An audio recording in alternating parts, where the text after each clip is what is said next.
Hello అండి అందరికీ welcome back to my channel. ఈరోజు రేషియో ప్రాబ్లమ్స్ని ట్రిక్తో ఈజీగా ఏ విధంగా చేయాలో చూడండి. ఇక్కడ మనకి క్వశ్చన్ ఏమి ఇచ్చారు, if A:B = 4:3, B:C = 3:4, C:D = 4:8, then A:D ఎంత? సొల్యూషన్ చూడండి ఎలా చేయాలో.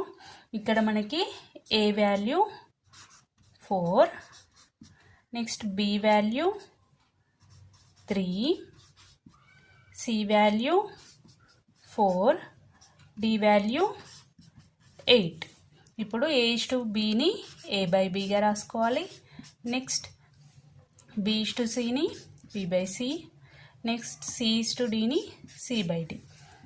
ఇక్కడ చూడండి ఈబీకి కట్ అయింది, నెక్స్ట్ సికి సి కట్. ఇక్కడ మనకి ఏం మిగిలినాయి, A/D.